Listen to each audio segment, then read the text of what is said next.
Your body makes sense even if your doctor can't explain your symptoms. My name is Dr. Katie. Welcome back to my channel. And today I want to talk about this.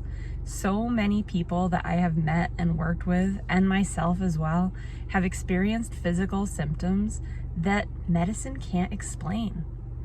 They struggle for years and years with these unexplainable symptoms and go to the doctor and specialists and have all the tests done just to be told everything looks fine. And that can be such a frustrating experience.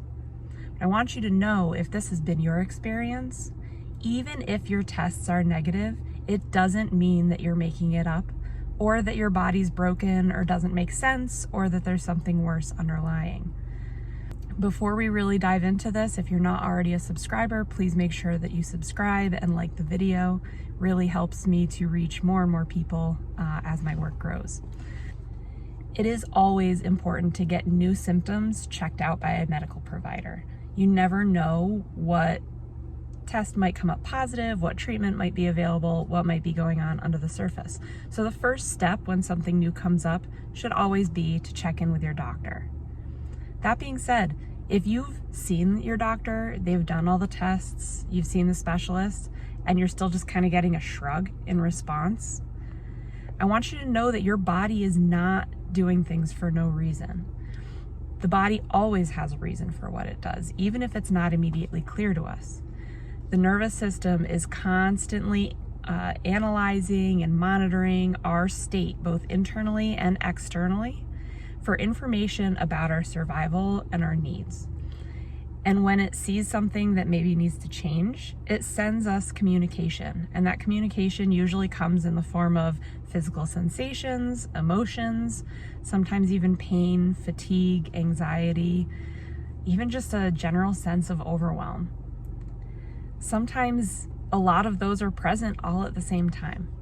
And so if you're experiencing this and you've been to the doctor and they've told you that nothing's wrong, that doesn't mean you should stop asking questions. It just means that maybe you need to ask different questions.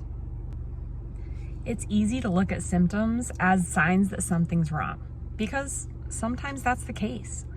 But sometimes those symptoms are really just information given to us from our body in order to care for ourselves differently. So what would happen if you started to ask when you notice a symptom, instead of asking what's wrong and how do I fix it, what if you started to ask, what is this telling me right now about what I need? Because I guarantee you, if you can shift your perspective and look at things from the perspective and lens of your body, somewhere that symptom makes sense. I want to share a personal experience that I had of this that was life-changing. And self-changing for that matter. So I spent years struggling with burnout, depression, anxiety and panic attacks, chronic fatigue, back pain, migraines, neck pain. I really struggled, and it got progressively worse and worse and worse until about 6 years ago. I kind of had a coming to God moment where I just knew that I couldn't keep living like this. And so I started asking that question of, what if these symptoms made sense? And I started looking for those reasons that my body might be asking for something different.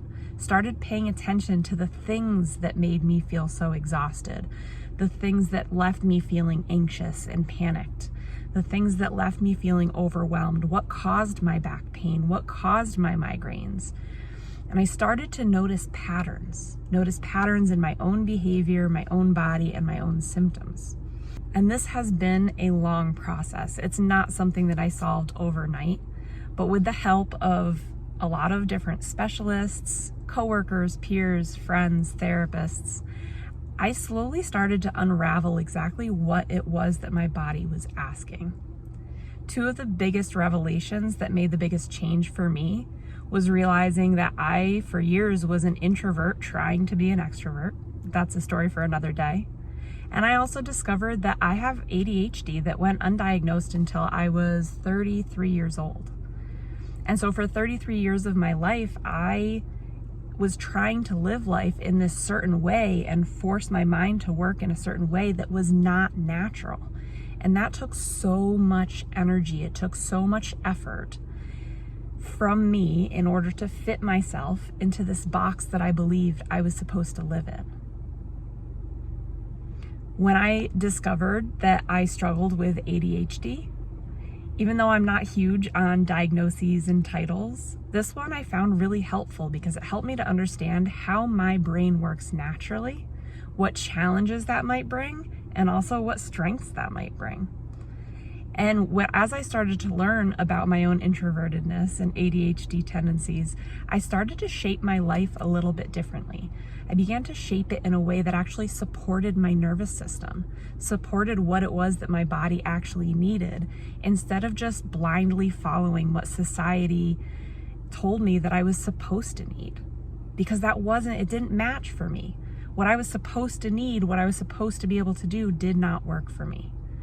And the more I tried to fit myself in that box, the worse I felt. The more tension I held from the shame of that not feeling right, the more exhausted I felt from just playing a role every single day, masking up. You know, the migraines that I would struggle with so often came after periods of intense stress and periods when I was really struggling to stay on top of things. And even all of those symptoms, I discovered my body did get something out of it.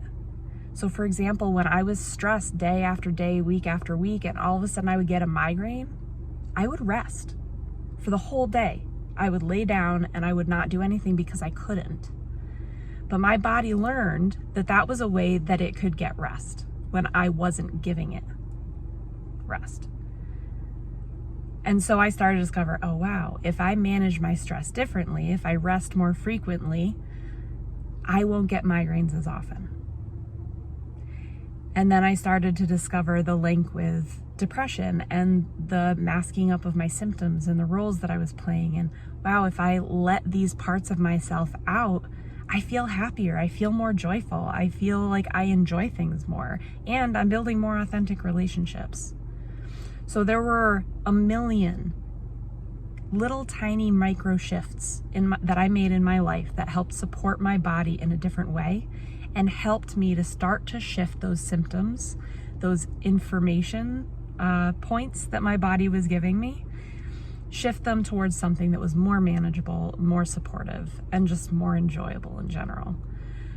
The more I leaned into supporting my body, supporting my nervous system, and going with what I truly needed instead of what I was told I should need or I was supposed to need, the less my body felt the need to send me those signals, the less I experienced pain, the less fatigued I felt.